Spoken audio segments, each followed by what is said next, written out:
सुप्रभात। गुरु समान दाता नहीं, यह हमारी आज की आध्यात्मिक चर्चा का विषय। गुरु समान दाता नहीं। जिज्ञासा हुई, इश्क हो गया, यकीन हो गया, और उसे मिलकर एक रहने की बलवती इच्छा है। विरह का जमाना गुजर चुका, मिलन की बारी आनी चाहिए। दुनिया द्वंद्व की हालत में, एक का होना दूसरे का सबूत है। तुम इस वास्ते हो कि हम भी हैं, हम इस वास्ते हैं कि तुम मौजूद हो।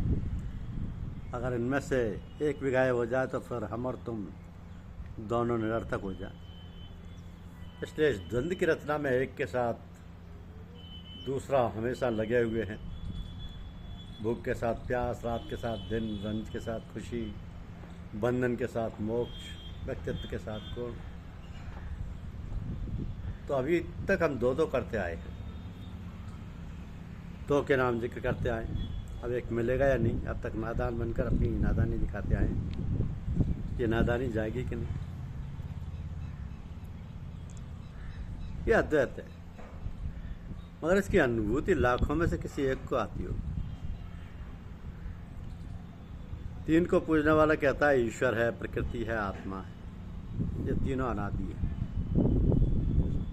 दो को मानने वाला कहता है सारी आत्मा असल व नस्ल के लिहाज से एक है, ईश्वर को मानने की जरूरत नहीं। एक को मानने वाला कहता है तुम दोनों की बातें बेमानी है। ये क्यों नहीं कहते कि ईश्वर एक ही और कुछ नहीं, वही सब कुछ और सब उसी से सब कुछ है। देखो, तीन मुंह तीन बात। हमने अपनी अपनी जगह सब सच्चे और सब अपनी अपनी जगह झूठे। अद्वैतवादियों में भी तीन तरीके का द्वैताद्वैत, जो मौके पर द्वैत और मौके पर ही अद्वैत बन जाता है। विशिष्टाद्वैत, जो एक हस्ती में दो बातें जड़ चेतन मानता है। अद्वैत, जो जड़ और चैतन्य को फर्जी व ख्याली बताता है, सिर्फ एक हस्ती को ही अंतिम व वास्तविक मानता है। अब इनमें रगड़े झगड़े हुआ करते हैं, क्योंकि ये सब असलियत से दूर है। बात बनाना तो सीख गए, तर्क वितर्क हमेशा जबान पर रहती है। एक है तो कुछ और है, ये समझे बैठे कुछ और है। दो का मिलकर एक हो जाना ना, इस तरह से कि फिर दुई का ख्याल तक दिल में ना आए, यह असली बात है। तो मन तो शुद्धम न मन सुधी, मन तन सुदम तो जो सुधी। ताकस न गोयद बात जी, मन भी गरम तो मैं तू हो गया और तू मैं हो गया, मैं जिस्म बन गया और तू मेरी जान बन गया, ताकि अब कोई ये ना कह सके कि हमरा तू दो। पति बीवी के साथ गले मिल गया, दोनों एक है।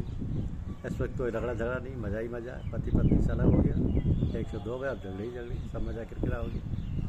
ये रोजाना के कारोबार में आप देखते हैं।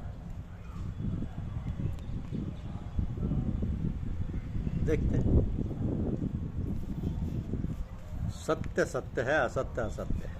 अद्वैत में ना सत्य है ना असत्य है।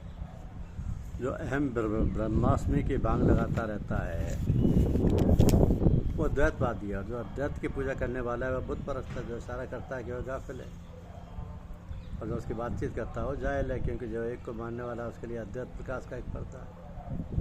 अद्वैत अवस्था वास्तव में खत्म होती है, जिसका कहना सुनना वाणी का विषय नहीं है। जुबां बंद कर, लब को खामोश कर, ना कुछ मुँह से कह, होश कर होश कर। और इसकी समझ आए कैसे, इसको किस तरीके से समझ सकते। सबसे पहले अपनी तरफ नज़र करनी चाहिए। अपने शरीर को देखो, ये छोटी दुनिया है, इसमें कितनी नस नाड़ियाँ, कितने रंग व रेशे, खून चर्बी, कितना मांस पखाल मौजूद है। बहुत आयत है, इससे कौन इनकार कर सकता है। मगर सब आपस में गुथे हुए, और ये गुथना एकात्मा और एक पना कहलाता है। और आगे चलो, एड़ी से चोटी तक तुम सिर्फ एक हो, जिसमें कोई दूसरा नहीं। मांस मज्जा वगैरह सब तुम में है और वही तुम हो। देखो एक है कि नहीं, ये अनेकता में एकता है। समुद्र में पानी, मोती, मूंगा, लहर, कौड़ी व शंख सभी कुछ है। इन्हीं की सम्मिलित हैसियत का नाम समुद्र। किसी एक को सबको अलग अलग कर लो तब समुद्र कहाँ रहा। एक में बहुत और बहुत एक का तमाशा था, अब दूर हो गया और समुद्र नहीं रहा। समुद्र एक और बाकी सब चीज़ें अनेक हैं। और भी इस तरह की मिसालें दी जा सकती हैं। अद्वैत के गुरुओं ने इसकी कई किस्में की। विभाजन और एकत्रित करना प्रकृति का स्वभाव।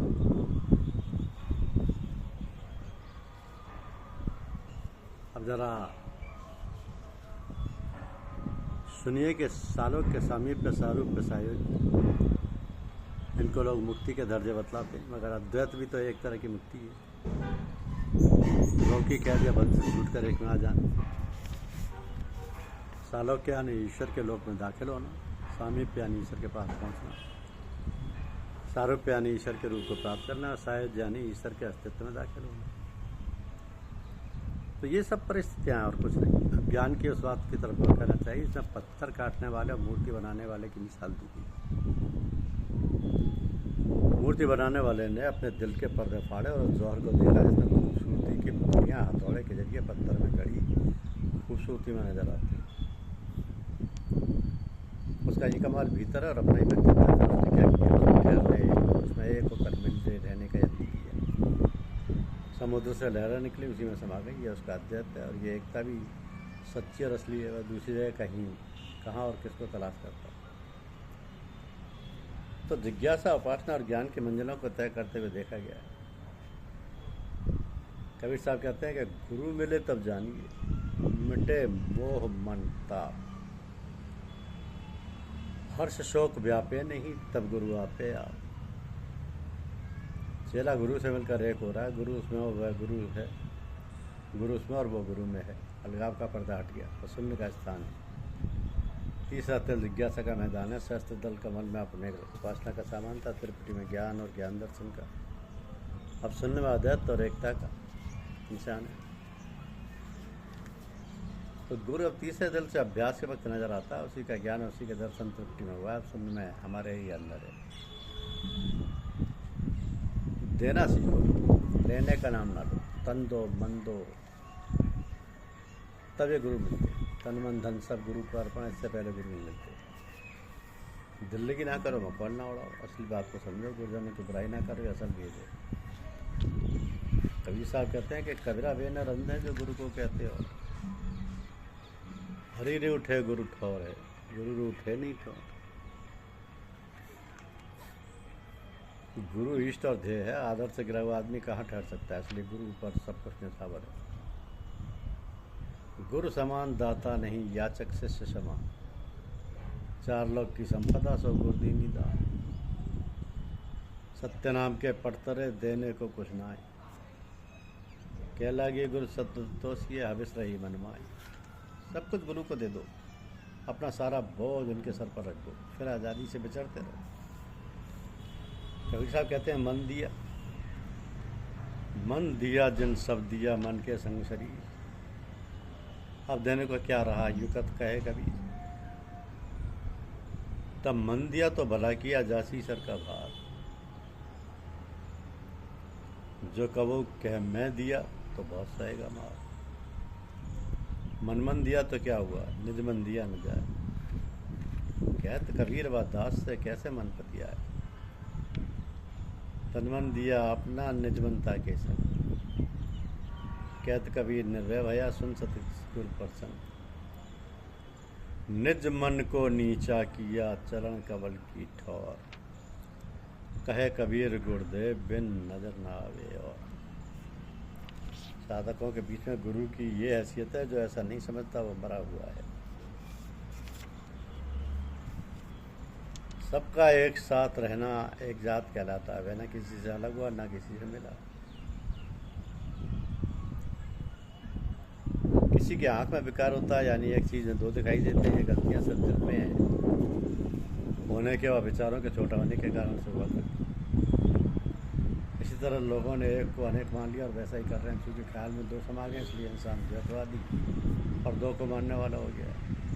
ये ख्याली बीमारी है जो सब ख्याल को दुरुस्त करने से ठीक है। एक गुरु के प्रति समर्पित रहिए, सब कुछ